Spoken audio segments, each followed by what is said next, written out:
അസ്സലാമലൈക്കും. നസീമ കിച്ചണിലേക്ക് സ്വാഗതം. ഇന്ന് ഞാൻ വന്നിരിക്കുന്ന ഒരു അങ്കമാലിക്കാരുടെ ഒരു മാങ്ങാക്കറി വെക്കാനാണ്. എങ്ങനെയാണ് വെക്കുന്നതെന്ന് ഒന്ന് കണ്ടു നോക്കാം. അടിപൊളി ടേസ്റ്റാണ് ആ മാങ്ങാക്കറി. എങ്ങനെയാണ് നമുക്ക് ഉണ്ടാക്കുന്നതെന്ന് ഒന്ന് കണ്ടു നോക്കാം. ഞാനൊരു ചട്ടി വെച്ച് കൊടുത്തിട്ടുണ്ട്. ഒരു സവാള നൈസായിട്ട് കട്ട് ചെയ്ത് നമുക്കതിലേക്ക് ഇട്ട് കൊടുക്കാം. 1 ടീസ്പൂൺ മഞ്ഞൾപ്പൊടി ചേർത്ത് കൊടുക്കാം. ഒരു ചെറിയ പീസ് ഇഞ്ചി ചതച്ചതിട്ട് കൊടുക്കാം. ഒരു പച്ചമുളക് ചെറുതായിട്ട് കട്ട് ചെയ്ത് ഇട്ട് കൊടുക്കാം. 1 ടേബിൾ സ്പൂൺ മുളക് പൊടി ചേർത്ത് കൊടുക്കാം.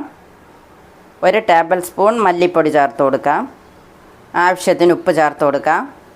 കുറച്ച് കറിവേപ്പില ചേർത്ത് കൊടുക്കാം. 2 ടേബിൾ സ്പൂൺ വെളിച്ചെണ്ണ ചേർത്ത് കൊടുക്കാം. കൈ കൊണ്ട് നല്ല രീതിയിലൊന്ന് നമുക്കിത് മിക്സാക്കി എടുക്കണം.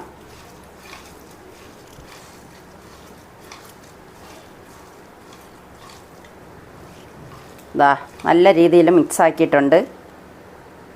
2 മാങ്ങ കട്ട് ചെയ്ത് വെച്ചിട്ടുണ്ട്. അതുകൂടെ നമുക്കതിലേക്ക് ചേർത്ത് കൊടുത്ത് ഒന്ന് മിക്സാക്കാം.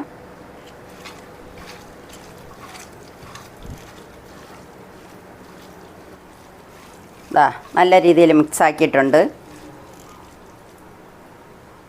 നമുക്കിതിലേക്ക് തേങ്ങാപ്പാലാണ് ഞാൻ എടുത്തിരിക്കുന്നത്.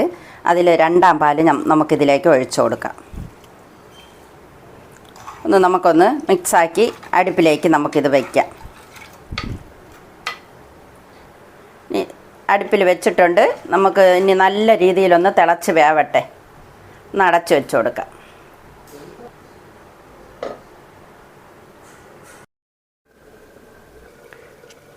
മാങ്ങാക്കറിയൊക്കെ നോക്കാം നമുക്ക് വെന്താന്ന്.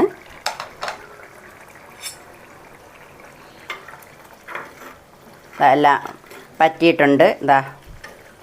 മാങ്ങയൊക്കെ നല്ല വെന്തിട്ടുണ്ട്. ഉണ്ടോ? ഈ തീ നല്ല കുറയ്ക്കാം. നമുക്ക് കുറച്ചിട്ട് ഇനി ഇതിൽ 1ാം പാൽ ഒഴിച്ചു കൊടുക്കാം. തേങ്ങാപ്പാൽ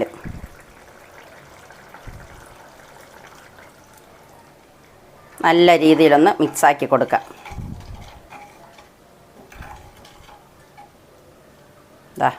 കറിയെല്ലാം റെഡി ആയിട്ടുണ്ട്. തീയൊക്കെ ഇനി നമുക്ക് ഓഫാക്കി കൊടുക്കാം. നമുക്കൊന്ന് കടുക് വറുക്കണം. കടുക് വറുക്കാൻ ഒരു ചട്ടി അടുപ്പത്ത് വെച്ച് കൊടുത്തിട്ടുണ്ട്. നമുക്കിനി കുറച്ച് വെളിച്ചെണ്ണ ഒഴിച്ചു കൊടുക്കാം. അതിലേക്ക് നമുക്ക് ചെറിയ ഉള്ളി അരിഞ്ഞത് ഇട്ട് കൊടുക്കാം. ഇനി നമുക്കതിലേക്ക് ഉണക്കമുളക് ചേർത്ത് കൊടുക്കാം.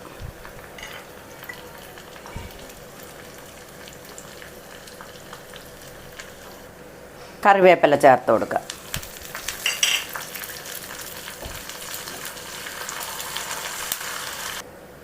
ഇതെല്ലാം മൂത്തിട്ടുണ്ട്. ഇനി നമുക്ക് ആ മാങ്ങാക്കറിയിലേക്ക് ഒഴിച്ചു കൊടുക്കാം.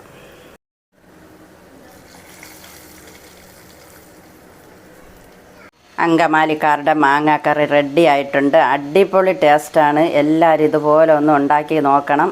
സൂപ്പർ ടേസ്റ്റാണ്. ചോറ് കഴിക്കാൻ വേറെ ഒന്നും വേണ്ട. ഈ കറി മാത്രം മതി. വീഡിയോ ഇഷ്ടപ്പെട്ടാൽ ഒന്ന് ലൈക്ക് ചെയ്യാനും ഷെയർ ചെയ്യാനും സബ്സ്ക്രൈബ് ചെയ്യാനും കമൻറ്റ് ചെയ്യാനും മറക്കരുത്. Thank you.